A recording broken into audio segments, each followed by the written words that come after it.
Smartfony i moje największe uzależnienie, jeżeli chodzi o dopaminowanie się i marnotrawienie czasu i takie bezmózgie po prostu. Przeglądanie social media. Sprawdzałem telefon co chwilę, wiecie. Messenger, czy ktoś napisał. Patologicznie po prostu, wiecie. Na przykład miałem wszystkie apki, które sprawdzałem. Instagram, Facebook, Messenger, WhatsApp, coś tam innego. Wszystkie obok siebie. I wchodziłem w jedną po drugiej. Sprawdzając po prostu, czy coś jest nowego. Zamykałem telefon. Dosłownie po minucie czy dwóch sprawdzałem znowu. Mimo, że nic tam się nie dzieje, oczywiście nowego, nie? Ten trigger niespodzianki, ten trigger powiadomienia jest strasznie okropnie po prostu czeszący głowę, nie? Wiecie, telefon tak naprawdę powoli ciebie zabija. Duchowość, twój rozwój, twój mindset, twoją motywację zabija, twoje relacje z innymi. Mówi się, że telefony są o tyle fajne, że zbliżają nas do osób, które są daleko, w innym kraju, na innym kontynencie, ale odludniają nas, wyalienowują od tych, którzy są blisko i to jest prawda.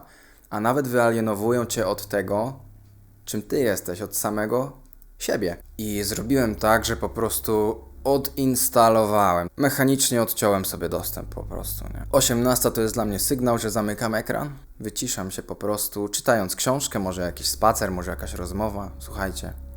Jakieś refleksje, może medytacja, może jakiś dziennik. I przez pierwsze przynajmniej 1,5 godziny po powstaniu. Co zauważyłem, to na pewno przy tych zmianach, mimo że ten detoks od telefonu trwa dopiero może około tygodnia, może mniej, lekkość w zasypianiu. Dla mnie łóżko teraz nie jest już miejscem bodźcowania, słuchania podcastów, rolkowania czy odpisywania na wiadomości. Zacząłem traktować łóżko jako świątynię, mam też klapki na oczy. I jak już od 2 godzin przed snem nie bodźcuje się, telefon leży poza łóżkiem, słuchawki też, nawet i samo to, że nawet koło głowy mi się nie obija w nocy telefon czy słuchawki, czy kabel od ładowarki, daje mi możliwość zasypiania lepiej. Zasypiam bez problemu, ja zawsze miałem wielki problem. Zapraszam do mojego odcinka o paraliżach sennych. Neurotyczny sen, bardzo płytki, przebudzałem się, potrafiłem nie móc zasnąć kilka godzin. Bo jak coś grasz, czy oglądasz film, to twój umysł nie odpoczywa. Jest cały czas bodźcowany i przetwarza bodźce, wydziela się dopamina, więc to nie jest odpoczynek. Prawdziwy relaks to jest wyciszenie właśnie od ekranu, zmniejszenie tych bodźców. No i mam więcej przestrzeni za dnia. Nie zajmuję sobie głowy niepotrzebnym bodźcem, czyli na przykład powierzchownymi wiadomościami od znajomych, tak? Nie wchodząc już na telefon, już o 19:00, chciałem sobie sprawdzić coś w czacie GPT albo na Google'ach, coś sobie sprawdzić, nie? Nie da się normalnie wejść na ten telefon. Jeżeli nie masz odinstalowanych Instagramów i tak dalej, no to przy tych ikonkach będzie wszędzie 1 czy 2 powiadomienia, wiadomości, SMS-y, połączenia. To będzie taki mały diabełek, który będzie ci do łóżka szeptał: zobacz co tam jest napisane. Ktoś napisał do ciebie, sprawdź, i dopaminka. Nawet jak odinstalowałeś już te wszystkie komunikatory i chcesz wejść na Google, sobie coś sprawdzić, no to też jakiś artykuł wyskakuje, co zrobił Wiśniewski, co powiedziała Rusin. Tak to jest zaprogramowane. I teraz właśnie na tym detoksie od telefonu widzę to jasno i wyraźnie, jak ciężko jest skorzystać z tego urządzenia tylko i wyłącznie w celu, w którym ja chcę z niego skorzystać. Nie da się.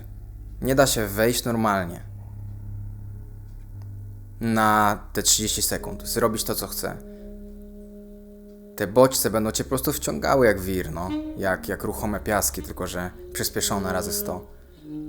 Tak to jest napisane, żeby twoją uwagę wyciągać, żebyś właśnie siedział jak to zombie, nie? I właśnie na tym detoksie, gdy jestem już trochę wyciszony, no to jestem w stanie bardziej to dostrzegać. No i bolączką jest to, że tak jest zaprogramowany dzisiejszy świat. Jesteśmy już uzależnieni totalnie od ekranów, od telefonów, w kontekście pracy właśnie na przykład.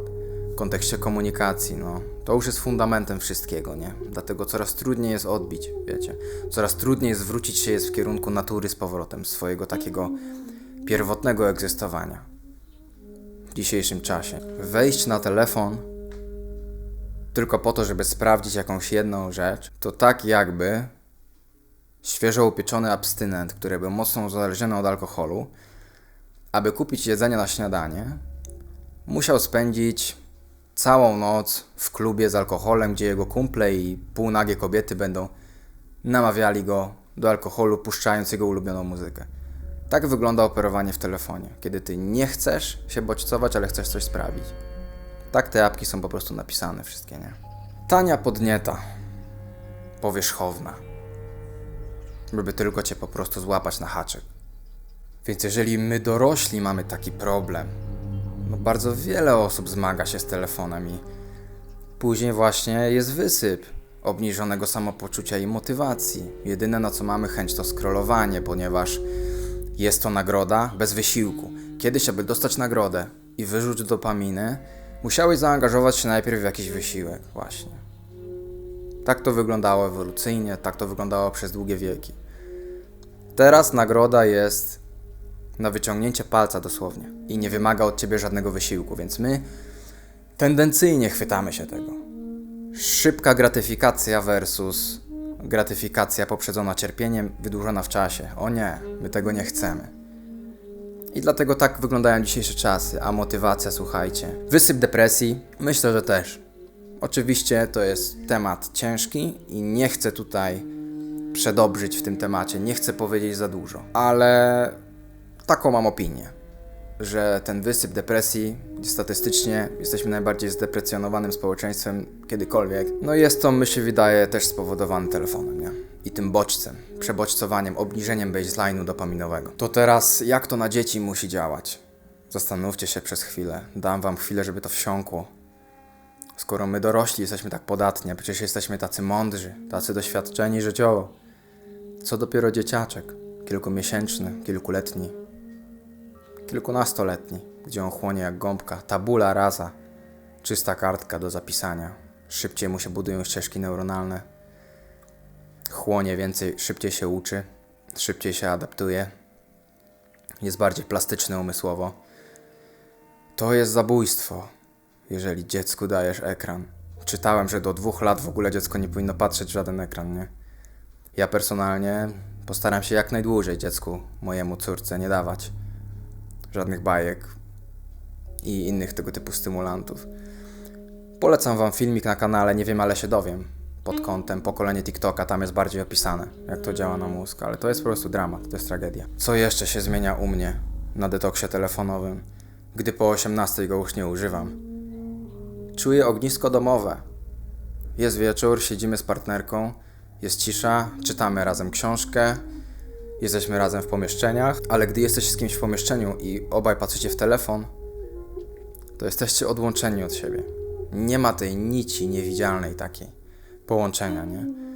A jak właśnie nie ma tej elektroniki, czytasz książkę, to owszem, też jesteś w myślach, wyobrażasz sobie zawartość tej książki w głowie, ćwiczysz mózg, ale jesteś tu na miejscu.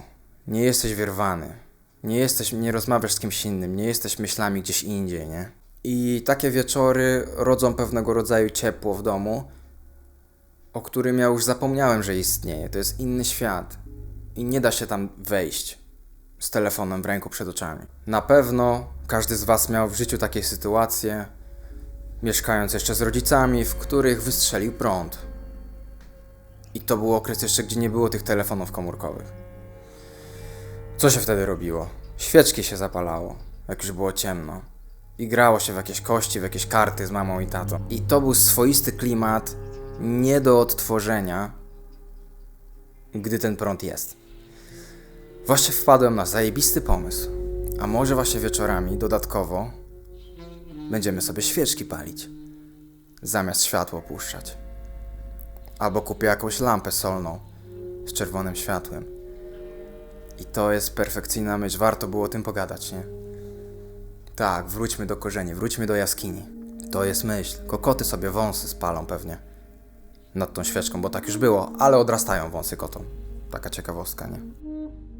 Także zapraszam do mojego vloga o wstawaniu o 4:45, który jest ostatnim odcinkiem. I zapraszam was do dbania o higienę snu. Jeśli chcesz zmienić swoje życie, tak jak ja to robię, to musisz przekopać ogródek i wyciąć wszystkie chwasty. Musisz przebudować fundament. Wiesz, jakieś takie aktywności, których się chwytasz doskokowo, dorywczo, nie dadzą ci efektów, jeżeli ty nie zmienisz siebie od podstaw, od fundamentu, w sytuacjach, w których nikt nie patrzy na ciebie. Są 4 klucze do szczęśliwego życia. Są bardzo łatwe, ale i trudne zarazem. Ja je praktykuję i śmiało polecam. Te klucze to absolutna trzeźwość, wstawanie o 5 rano, ćwiczenia fizyczne i niebodźcowanie się telefonem. Te 4 rzeczy jak spełnisz, to gwarantuję ci, że twój baseline dopaminowy będzie wyższy. I tak jak wspomniałem w odcinku o 5 rano, będziesz w stanie czuć się jak po narkotykach, słuchając głupiej muzyki. czy wychodząc sobie na słońce rano.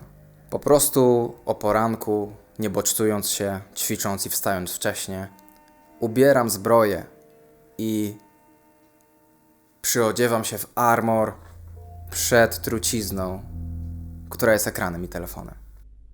Słuchajcie, ogłoszenie parafialne.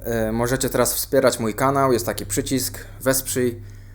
Możecie wykupić sobie różnego rodzaju dostęp do mojego kanału, w którym będą różne bonusy dla Was. Czyli po pierwsze różnego rodzaju plakietki i emotikony, które stworzyłem przy pomocy AI i Canvy, więc są unikalne. Grafika przewodnia mojego kanału to księżyc, więc będziecie mieli fajne plakietki w postaci księżyca. Będziecie mieli pierwszeństwo w komentarzach, żebym zawsze Wam odpowiadał. Jest też taka inicjatywa, że będę wklejał Twój komentarz w odcinek i komentował go. Będzie też dostęp do unikalnych filmów, tylko dla wspierających. Będzie też możliwość, abym zatańczył do Twojej piosenki, którą wskażesz na moim kanale AdiDance i wspomnę o tym na tym kanale. Będzie też możliwość spotkania się ze mną 1 na 1. Jest opcja wspierania, zapraszam do robienia tego i w międzyczasie zapraszam też do pisania do mnie na maila, bo tutaj już totalnie bezpłatnie będę tworzył odcinek na bazie tego, co napiszesz mi w swojej historii. Przeczytaj dokładnie opis, a wszystkiego się dowiesz. Dzięki bardzo, trzymajcie się.